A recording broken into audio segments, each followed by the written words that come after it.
Digital inclusion is no longer optional. With new regulations like the EU Accessibility Act, accessible design is now a requirement across industries and regions. The A4Q Certified Professional Digital Accessibility Certification equips you with practical skills to design and build digital experiences that include everyone. From WC, AG guidelines, and assistive tools to inclusive design, thinking, and accessibility testing, gain the knowledge to make a real impact. Learn, create, include. Get certified in digital accessibility.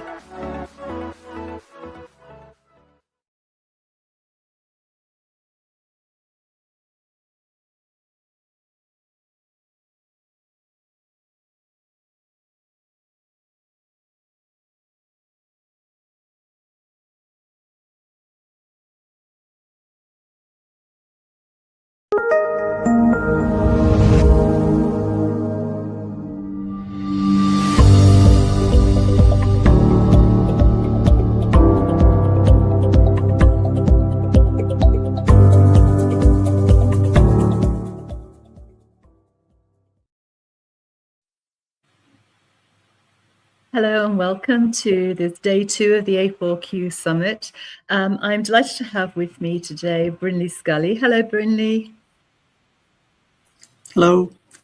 Brynley, very brief introduction, and then we'll get into what I know is going to be a really insightful and useful presentation. Brynley, you're the Chief Technology Officer of TESCOM, based in Singapore, and I think you've been in the industry just a few years? Just a few years, yes. Years. So I just do a quick reminder to people that listen carefully, please, sit back and enjoy. But at the end of the session, please don't forget to go to Brynley's profile and you can vote for the best speaker of the presentation. Something that we're trying to remind everybody to do because it's really positive for the people who've been speaking to get that affirmation. I'm going to go off stage now and Brynley, leave you to talk about how can you prove testing is done and audit readiness in this very highly regulated world and in the age of AI systems. Enjoy, everybody. Thank you, Brynley. Thanks, Debbie. So let's picture this. It's a beautiful morning. The sun is shining, the birds are chirping, you're in a good mood, you're heading to the office with 2 cups of coffee. You settle down at your desk and you start checking emails. Then you see this email, we're being audited. You're now overwhelmed with a mix of emotions, fear, shock, anxiety, uncertainty, worry. For some of us, this has happened before. For others, this may happen in future, especially if we are working in regulated industries. My talk today, can you prove you tested it? Audit readiness for development and testing teams in regulated industries and AI systems. Lately, in the past few years, I've been personally involved in audits on dev and test teams, both as an auditor and auditee. So I bring to you today my experience from both sides of the table. And hopefully from my talk, you'll gain some insights on how you and your team can be better prepared for your next audit. Hello, everyone. My name is Brynley Scully. I'm from Singapore, and I've had 30 plus years experience, mostly in software testing across many industries. I'm also an accredited training instructor delivering the ISTQB CTFL course. I'm now CTO of TESCOM. TESCOM is a boutique software test and QA consultancy firm. And apart from my management and business development responsibilities, I'm also involved in project delivery, especially in auditing of technology projects. And that's what today's talk is all about. The first part of my talk will look at why audits matter and how they work. Now, failed audits aren't just embarrassing, they're expensive. We're talking fines that can wipe out budgets, halt projects, and yes, even end careers. But there's a pattern. 50 to 70% of audit findings aren't because your system is broken, They're because you cannot prove the work and activities you performed. This means documentation gaps, missing evidence, incomplete records. The good news, it's fixable. You don't need to be perfect. You just need to demonstrate diligence in your work. Here's a recently published case. I know it's a bit old, 2013, where a technology audit was conducted as a result of a major production incident. And if you look down the bottom, the audit findings revealed lapses in code deployment and testing. Audits are usually conducted on those working in regulated industries. And some of us here today work in these industries.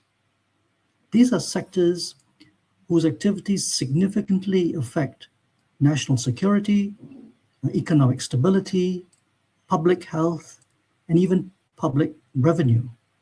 Statutory authorities have oversight to ensure safety, integrity, and compliance with the law.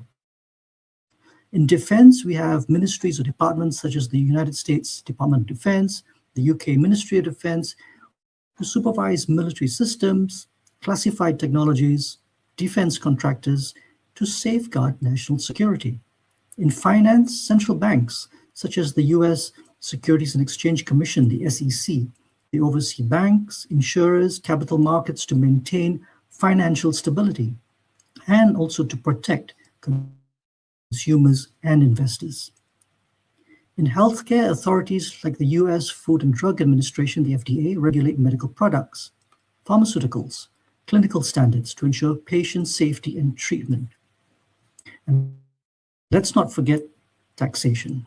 Revenue authorities like the IRS administer and enforce tax laws to protect public finances.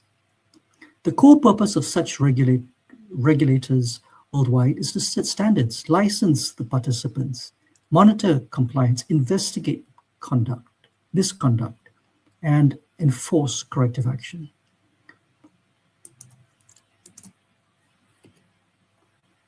In different sectors, there are different frameworks, but the underlying principles are remarkably similar. In the finance sector, if you handle payment data or customer information, you're dealing with SOC 2, Sarbanes-Oxley, ISO 27000. These focus heavily on data protection and access controls. In government systems, OWASP frameworks for cybersecurity, ISO 9001 for quality improvement. These are regularly used for auditing. The frameworks may differ in detail, but all they want is the same thing: proof that you know what you're doing and you can demonstrate it consistently. Under those regulatory frameworks, auditing is usually done regularly, from every 6 months for independent cybersecurity testing to maybe annually for ISO audits. However, audits do happen outside the regulatory frameworks. And in my experience in Singapore, I've recently led my audit team in a one-time audit for a firm in a regulated industry. Their aim was to have an independent third-party audit to uncover gaps and deficiencies in their software testing so that they can work on remediating them and eventually take their testing practice to the next level. They wanted to improve their testing, and they saw audits as a means to get targeted information on where to improve. I've also conducted audits on systems after they've experienced major production incidents, where the national regulators have come in and advised the firms to conduct independent third-party audits on code and testing. Here's a recently published case where the technology audit is being done as a result of a major production incident. But who are these auditors and where do they come from? Well, there are three personas here.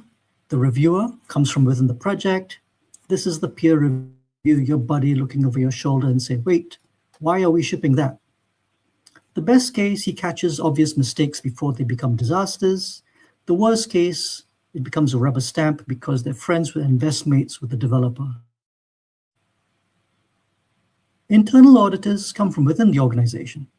This is the person management hired to keep everyone honest. They know your systems, your culture, your shortcuts. The pros are they understand your constraints. The cons, they might be just too familiar while you cut corners. Then there's the external auditor. These are people from outside the organization, the fresh eyes, the person with no loyalty to your deadline excuses. The pros are they're objective. They bring best practice from other industries. And the cons is they just don't understand that's just how we do it here. But you notice the spectrum at the bottom. Independence increases as we move from left to right. The reviewer, most bias risk. The external auditor, most objective. You may want to have all three or a combination of them because they each catch different things. As an auditor, I usually conduct audits using a four-step approach. First, I interview the project team, not as an interrogation, but to understand context, delivery pressures, constraints, tooling, release cadence, and how testing was actually performed versus how it was planned. Second, I conduct an independent review of the artifacts, including requirements, test cases, automation scripts, defect logs, CI/CD pipelines, coverage reports, source code. These is to validate the evidence rather than just relying on verbal opinion. This helps to corroborate the information gathered at the interviews. Third, I perform a structured gap identification analysis, mapping observed practices against defined standards, risk profiles, industry best practice to identify control weaknesses, to identify coverage blind spots, to identify process breakdowns. And finally, we draft and present our findings in a pragmatic, risk-prioritized manner, focusing not just on what went wrong, but on actionable remediation recommendations that the team can realistically implement. You see, the goal is not fault finding, it is strengthening our delivery confidence and reducing downstream risk. These four principles underpin every audit in every framework. Traceability. The auditors want to follow a thread. Show me requirement, show me the associated test cases, show me their test results, show me the deployment. If you can do that, you're 80% of the way there. Documentation. If it's not written down, it didn't happen. That's the auditor's worldview, and arguing about it won't help you. Control effectiveness. It's not enough to have a process on paper. You need evidence that the process actually runs and catches problems. Clear trails. Auditors need confidence that the records cannot be tampered with after the fact. This is where version control and timestamp logs become critical. Now let's go into this a little bit deeper and understand what auditors are looking for in terms of evidence in the project teams.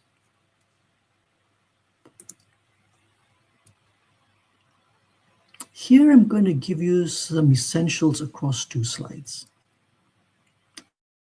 The RTM is your best friend. It's a simple matrix, requirements in rows, test cases in columns, check marks where they intersect, bonus points if you include design documents, code modules, and defects. Test plans. Now don't overthink this. Don't make it too complicated.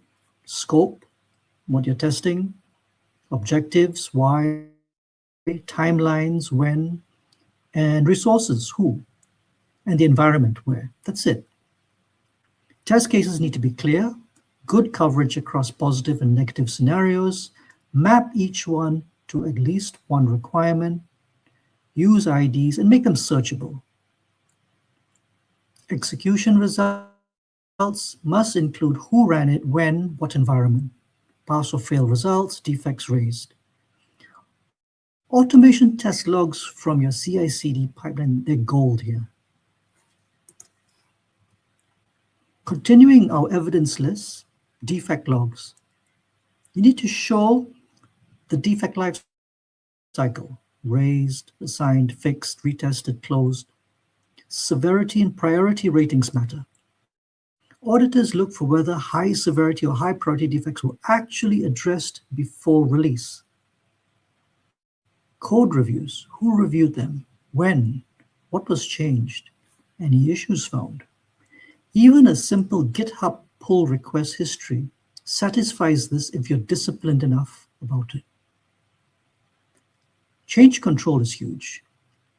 Every change needs a request, justification, impact assessment, approvals, testing, and deployment. And this is where many teams fall down. They do the work, but they don't document the approval chain. Environment configurations. Which versions and what were we running when we tested? Can we reproduce that environment? This becomes critical for investigating production issues. Here are 4 simple rules for documentation that can actually help you. Document as you go, not after the fact. Now, auditors can smell retrofitted documentation. It's inconsistent, it's got weird gaps, and lacks the natural messiness of real work. Standardization. Here, templates are your friend. Document test cases the same way. Document change requests the same way. This makes project work easier for the project team, but also for the auditors. Clarity, right for the intelligent stranger. The auditor may not know your domain deeply, but they understand software development and software testing. Don't use too much insider jargon or assume context. And you know what? These documents can also be used to coach new joiners in your team. Sufficiency. Here's the Goldilocks zone, right? Too little documentation, you can't prove compliance. Too much documentation, you can't maintain it or find anything. Document what matters. Skip what doesn't. Find that sweet spot. Now we get into the actual code. This is where developers either show their professionalism or not. Readability and style consistency. If we have to hire a linguist to understand the code, we have a problem. Naming conventions, spacing, comments, all these matter. Inconsistent style just isn't ugly. It's a sign nobody's reviewing the code properly, and it's also introducing risk into source code maintenance. Modularity and structure. Spaghetti code is not a feature. The auditors want to see a logical separation of concerns, reusable components, and functions that actually do one thing. If changing one feature breaks 6 other things, then your architecture is really crying for help. Complexity and simplicity of logic. Complex doesn't equal smart. Auditors want to see elegant solutions, not code that requires a PhD to decipher. If your function is 500 lines long and with 12 levels of nesting, that's not complexity, that's code at risk, and your job security at risk too. Duplication and dead code. Copy-pasting coding is lazy. Dead code that's never removed is clutter and bloatware.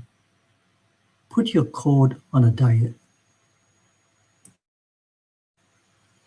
Error handling and robustness. What happens when things go wrong? If your code just crashes silently, that's a finding. Auditors want to see try-catch blocks, graceful degradation, and meaningful error messages.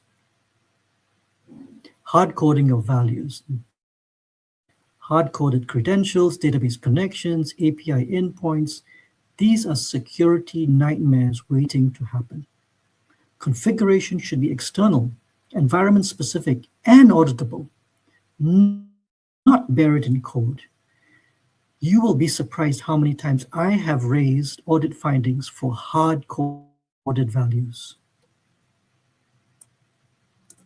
Logging and auditability. If it's not logged, it didn't happen. We need to trace what the system did, when it did it, and why. Comprehensive logging lets us investigate issues, prove compliance, and very important from the cybersecurity perspective, identify suspicious activity. Inline explanations. Comments should not be optional. They explain why decisions were made, not just what the code does. Developers who maintain the code for auditors, we need context. Context for the auditors, context for the team as well.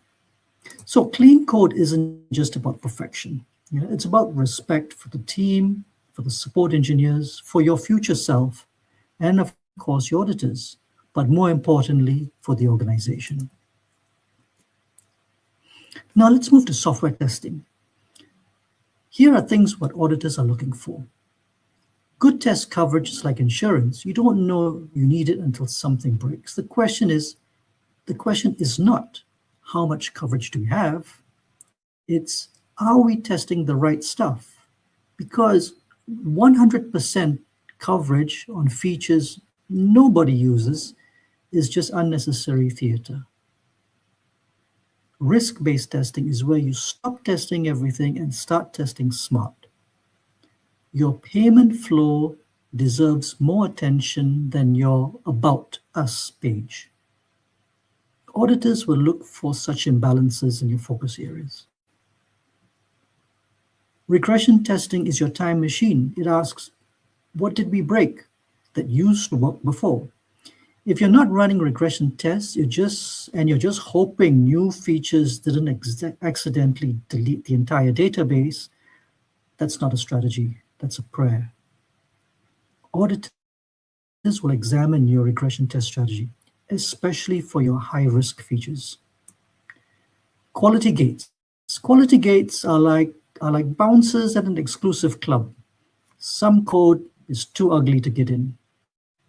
The problem? Everyone wants to bypass the bouncer when they're drunk or under deadline pressure. And that's when bad things get released. You need to show evidence that you're complying with your quality gate strategy. Traceability to test cases and results. This is your receipts. Auditors need to see what got tested, how did it get tested, what happened. Without traceability, you've got orphaned tests nobody understands and requirements nobody tested. It's a mess. Auditors may examine your traceability matrix in detail to look for such gaps. In defect management, the defects are our treasure maps. Each one tells us where the product has weak spots. If you're not tracking them systematically, you're not learning, you're just repeating the same mistakes. Auditors would look at your defect management process and how defects are managed to closure. And adherence to test plans. A test plan that nobody follows is just creative fiction. Auditors don't like fiction. You want to show the auditors you plan to test X, you actually tested X, and here's the proof. Test data anonymization. Many of us, we test with real production data in test environments. That is like a data privacy lawsuit waiting to happen. Mask it, anonymize it, secure it. Regulators will love you. Your customer lawyers will thank you. You do not need to know the credit card details or the bank balance of that annoying neighbor living down the street. Understanding what auditors evaluate helps you prepare. Effectiveness of control: is your control process theoretically sound? If you say all code changes require review by a development lead, that is a well-designed control. Consistency: if you said something to the auditor verbally when interviewed, back it up with evidence. Inconsistency between verbal response and documented evidence raises suspicion. Completeness and accuracy: are there gaps in the documentation? Are the dates realistic? Auditors develop instincts for incompleted or retrofitted records. If you do something once, that's nice. Auditors want to see you doing it the same way every time. Process consistency and repeatability is key. So good auditors can spot red flags easily. Missing documentation is obvious, but incomplete documentation is worse. It suggests you're aware you need the documentation, but you're not following through. Inconsistencies are deadly. Your process document says 3 levels of approval, but your examples only show 1 level, which is true. Auditors will assume the worst. If you cannot demonstrate control execution, where you may have a beautiful process document, but zero evidence the process runs, this control apparently just exists on paper. Then an important thing is the segregation of failures. If the same person writes the code, tests it, approves deployment, then you have no independent verification. For regulated industries, some level of segregation of duties is important. Otherwise, it becomes a fundamental control weakness. Version control isn't just for developers anymore. It's an audit requirement. Git or similar systems give you everything: who changed what, when, why. Commit messages matter. Auditors love this because it's tamper-proof. You can't change history without leaving traces. Critical systems need extra rigor. Tamper-evident logs, digital signatures on approvals. In finance and defense, this is often mandatory. CI/CD pipelines are beautiful from an audit perspective. They automatically log every build, every test run, every deployment. Configure your pipeline to retain these logs, and you've got a complete audit trail with zero extra effort. Pro tip here, right? Treat your deployment approvals like code. Store them in version control as text files with signatures. Technology is our friend in audit preparation. Test management platforms like Zephyr, Qtest, and even well-configured Jira provide built-in traceability. Requirements linked to tests, tests linked to executions, executions linked to defects, RTMs are automatic. Log aggregation systems like Splunk collect audit trails automatically from all your systems. Query them during audits and answer all the questions in real time. Document management with version control, SharePoint, Confluence, even Git repositories. Version every document, track who changed it, maintain approval records. Then there's the automation test tools. Selenium, Playwright, Tosca, they demonstrate commitment to consistent, human, error-free test execution, especially in the area of regression testing. And if it is set up well, it's able to take screenshots, capture logs, all very useful evidence for audits. An effective audit finding isn't just about identifying a problem, it's about telling a complete story. This slide shows the 5 critical elements that make an audit finding actionable and defensible. Written by the auditor, it starts with a clear, concise title. It should immediately communicate the nature of the finding without jargon. Think of it as the headline. The description will provide information on what happened, what have we found, that kind of context. It will include relevant facts, scope, affected areas, and frequency. Impact, this is where we connect the finding to the business consequence. What's the real world effect? Could it lead to undetected bugs, compliance violations, poor product quality? The impact should be tangible and relevant to the audience. Sometimes metrics are possible. X% of test cases lacked proper documentation. Or why defects slipped past QA.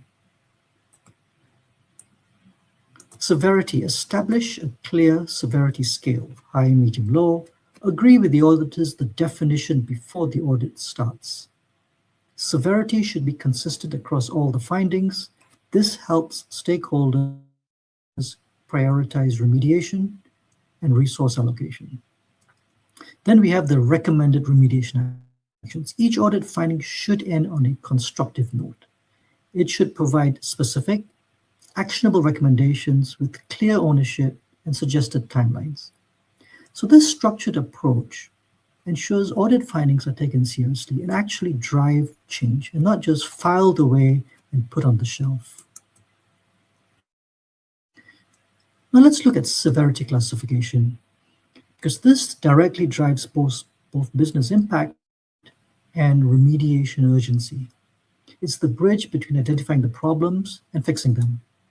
The higher the severity, the faster you need to act, and the more critical the consequence. For low severity, these low severity findings are important for continuous improvement. They're not crisis level. Think of it as technical debt or process refinements. For example, the test case could be better organized, but it's still functioning, it's still providing value. Medium findings require attention, but not at an emergency level. They represent gaps that could lead to problems if left unattended, but they're manageable. Here we're looking at weeks to remediate. The impact areas typically include operational or process level concerns. High severity. This is where things start to get serious. These findings carry real business consequences if not addressed immediately. We're looking at days to fix.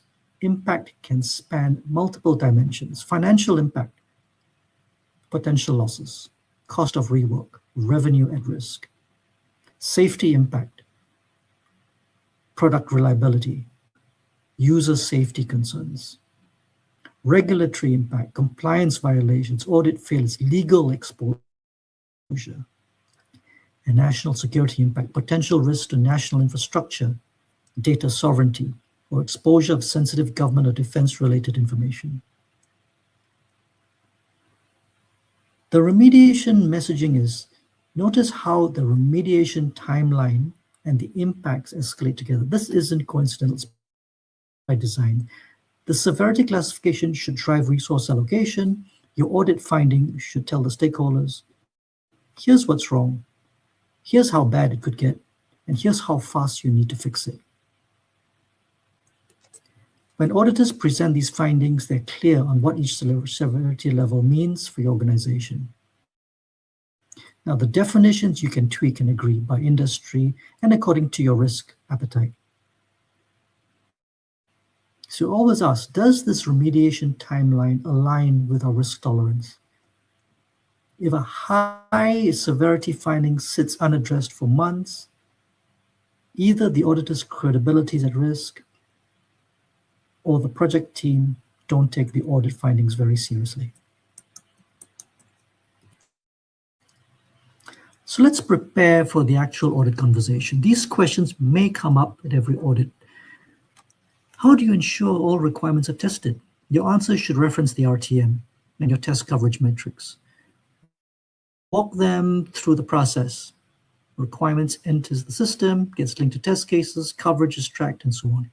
Demonstrate the traceability. This is where you pull the RTM and show requirement, design, code, test, deployment. If you can do this real time, you're golden.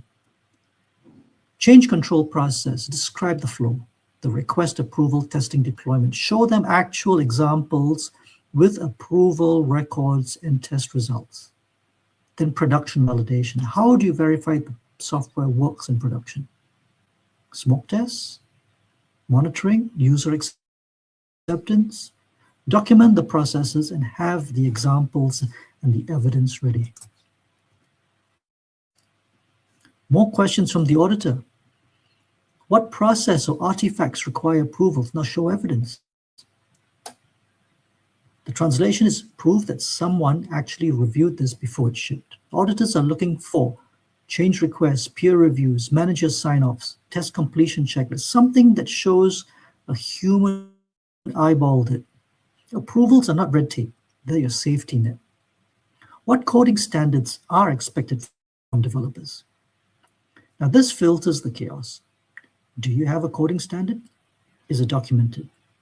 Does anyone actually follow it? This is especially useful for distributed teams, geographically distributed teams. Auditors want to see your style guide, your naming conventions, your architecture patterns, security requirements, the works. Auditors may also even interview developers to determine their awareness of such standards and their level of compliance. How did you check for compliance to quality gates? Now the translation here is, did you actually stop bad stuff from shipping? Or do you just say, we have great quality gates?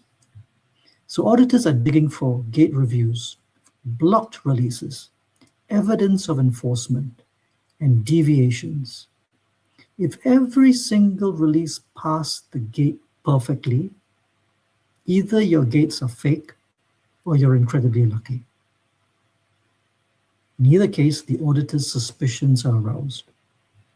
It's okay to have quality gate failures. That's proof they're actually working and limiting your risk exposure. How did you ensure good test coverage? This is prove you tested the right things question. So you need to show the auditors your coverage metrics, risk assessments that drive coverage decisions, evidence that critical paths got tested. Just don't throw percentages to auditors. Oh, we have 85% coverage. That means nothing if you're testing the login screen 6 times and never testing the payment flow. Coverage should map to risk. High risk, we should have high coverage. Low risk, an appropriate level of coverage. So these questions, they're your interview. Answer them well and you look professional. Fumble and they become audit findings.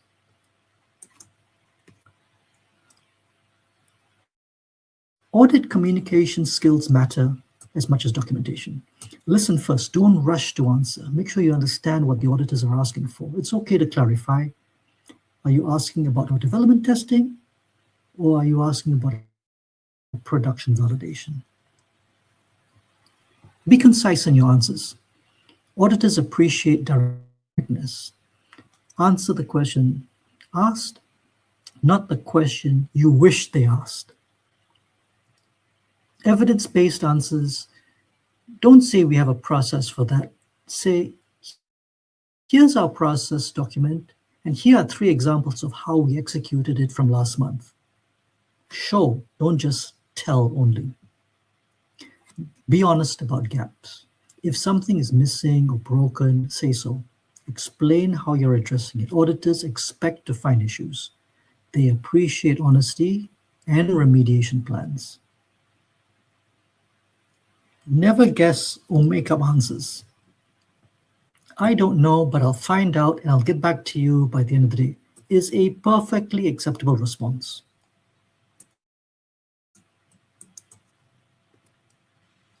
Another tip if you're being audited is use the STAR framework for complex questions. It keeps your answers structured and complete. I'll give you an example. The question from the auditor may look like, how did you handle a critical defect that was found just before release? So for situation, we discovered a data corruption bug during the final UAT, 3 days before scheduled go live for our payment system.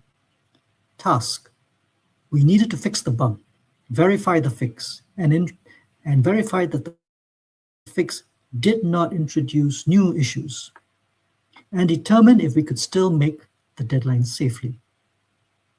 Action: we assembled the team, root cause, we conducted root cause on the issue, and it was around a race condition in the code. We implemented a fix with additional locking. We ran regression tests. We did focus testing on transaction scenarios.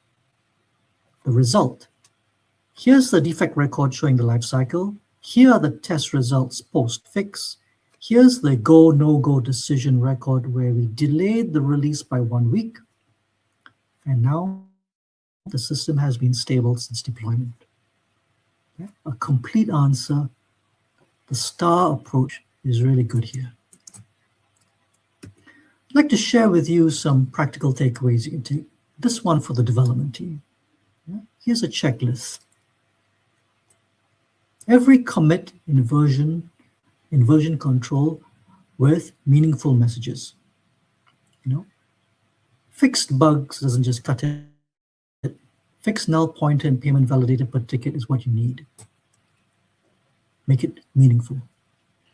Code reviews must be documented. Yeah. GitHub peer reviews, GitLab merge requests, formal review records include who reviewed them and where.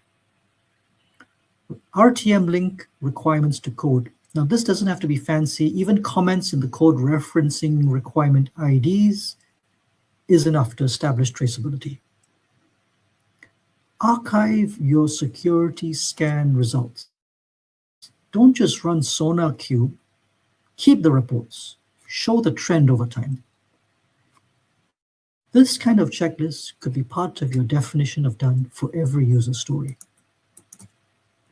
Now, I'm not forgetting the testing team. The testing team checklist is equally critical. Map every test case to at least one requirement. Calculate and report coverage. Auditors love metrics when they're backed up by actual traceability. Test execution must include environment details. Which version of the system, which test environment, which data set, who ran it and when. Automated tests from CI/CD automatically capture this.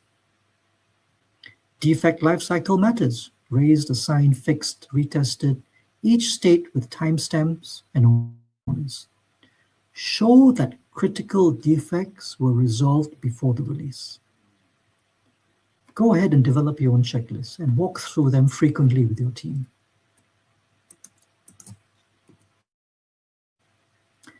Now, if you thought traditional software audits were fun, wait until you add AI systems. Auditors are increasingly focused on AI, and they're asking new questions. Where did your training data come from? Can you prove it? Bias testing. In regulated industries, especially finance and government, you must demonstrate that your models do not discriminate unfairly. Document your testing methodologies and results.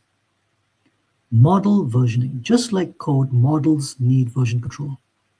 Which version is in production? Can you reproduce the training process that it created? What were the hyperparameters? Explainability. Can you explain why the model made a specific decision? In regulated domains, just saying the neural network said so will not be acceptable. You need audit trails of AI decisions and the ability to explain them. Getting more specific about AI audit evidence and what the auditors want to see, they want to see documentation of their training data. What data sets? From where? Under what license? What pre-processing? What masking for sensitive data? If you just scraped all of this from the internet, that might be a problem in regulated industries. Model cards are becoming standard practice. Think of them as data sheets for models, architecture, training process, performance metrics, known limitations, appropriate use cases. Google and others have published templates that you can use. Adversarial testing. Have you tried to break the model? In defense and finance, red teaming is increasingly mandatory. Document your adversarial testing process and what you found. Monitoring. Models degrade over time. Show that you're actively monitoring for drift, degradation, and unexpected behavior. Alert logs and response procedures matter here. Here's a special audit checklist for AI systems. Document your training data completely. The source, the quality metrics, pre-processing, any filtering or sampling.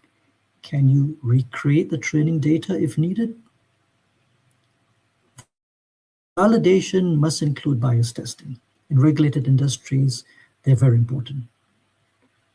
Version your models like code, model artifacts, training scripts, parameters. You should be able to reproduce any model version exactly. Monitor in production. Track precision accuracy, detect drift, log decisions for high-stake predictions. Show that you're actively managing the model post-deployment. As AI regulation increases, this checklist will become as mandatory as software documentation. And some places around the world already have some defined guidelines for AI governance or responsible AI. Learn what they are and apply them to your projects. So let me summarize my talk. You can't document everything perfectly. Use a risk-based approach.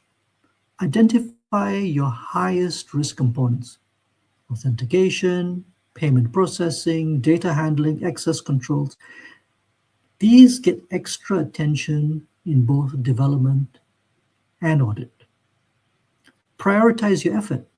If you have limited time, make sure your critical systems have complete documentation. Less critical systems can have lighter documentation. Guide the auditor. Proactively show them how you have mitigated high risks. This builds confidence, and this can result in lighter scrutiny on the lower risk areas.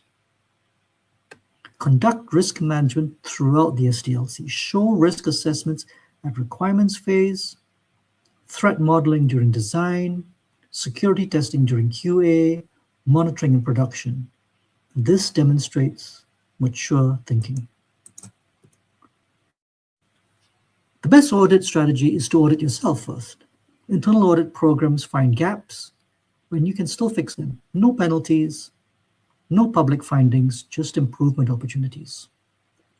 The cultural benefit is that teams that experience internal audits get comfortable with the process. They understand what auditors want and build better practices naturally. The statistics are real. Organizations with an active internal audit program see significantly fewer findings in external audits. 30 to 40% reduction is typical. Quality improvement. Internal audits provide regular feedback on documentation and process quality. Teams improve continuously rather than in crisis mode before external audits. So start small. Quarterly reviews of sample projects, check for basic documentation, completeness, and start to build from there. Now remember these 5. If you've worked in software test or QA, you've probably seen them all, multiple times in the same project. Broken requirements traceability matrix. This is, we know what we're building problem.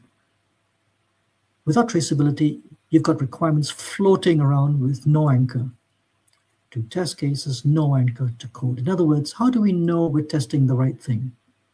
It's like building a house without blueprints or hoping the electricals work and the doors fit into the door frames. Lack of version control. Developers working with poor version control is just leading to a horror show of recurring defects. No version control, no audit trail, no way of knowing who broke what, when, and why. Poor compliance to quality gates. Quality gates exist for a reason, but apparently that reason isn't important when someone's got a deadline. Skipping quality gates do not make products ship faster. And in fact, it has the reverse effect. Hard coding of values. Like I've said before, I've seen so many instances of this. Apparently, it's a developer's favorite hobby, hiding constants and values in code like Easter eggs, and then leaving the company. Inconsistent use of coding methods. Did you know that when you're using the round method in C#, you can round to even or round away from 0? Both are legitimate methods. Stick to one. Consistency matters not just for readability, but for data accuracy, maintainability, testing, and everyone's sanity. The good news is all this is fixable. They're not architectural disasters, they're process and discipline issues, which means you have a clear path to success. So here's what I want you to walk away with today. 5 principles that will make you ready for the dreaded audits. Document now, not later. Memory fades, context gets lost. The developer who wrote that code is gone. If you don't document as you go, you'll be reverse engineering your work 3 months later. The future you will thank you for writing it down.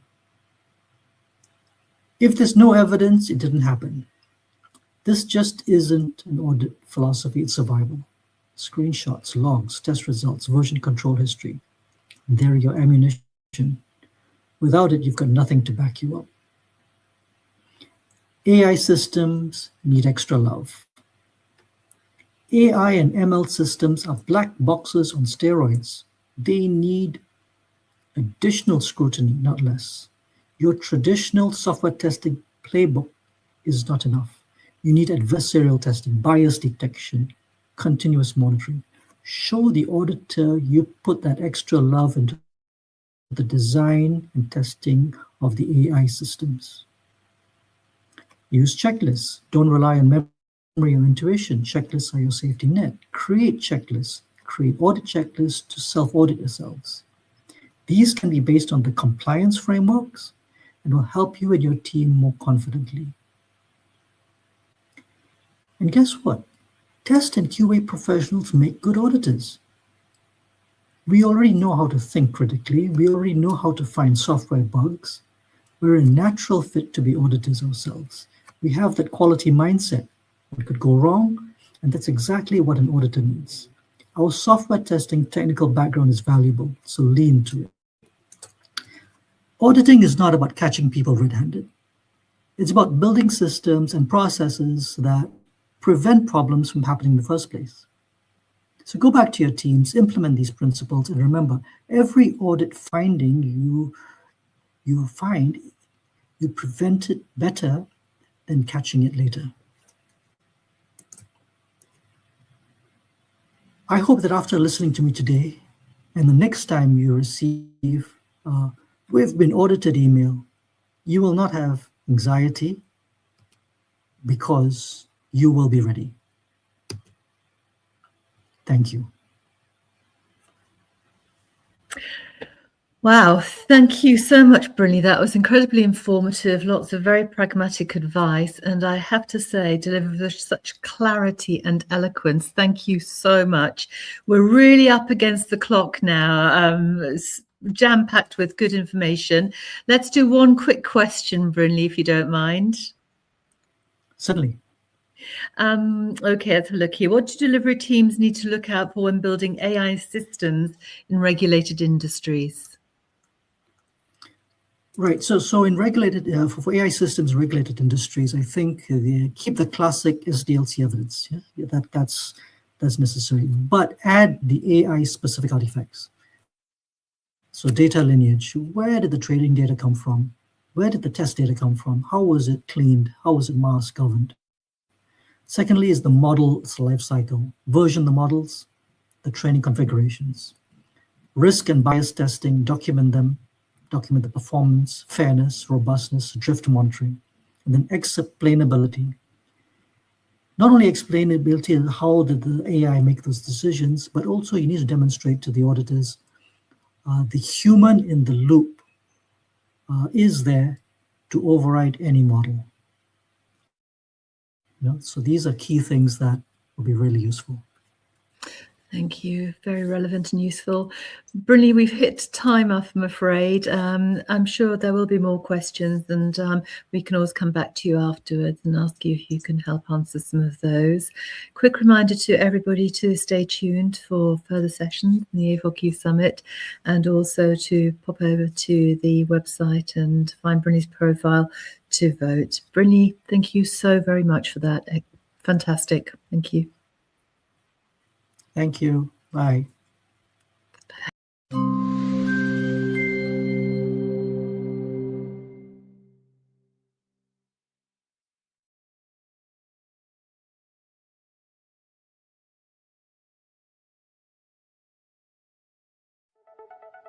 Digital inclusion is no longer optional. With new regulations like the EU Accessibility Act, accessible design is now a requirement across industries and regions. The A4Q Certified Professional Digital Accessibility Certification equips you with practical skills to design and build digital experiences that include everyone. From WC, AG guidelines and assistive tools to inclusive design, thinking, and accessibility testing, gain the knowledge to make a real impact. Learn, create. Include: get certified in digital accessibility,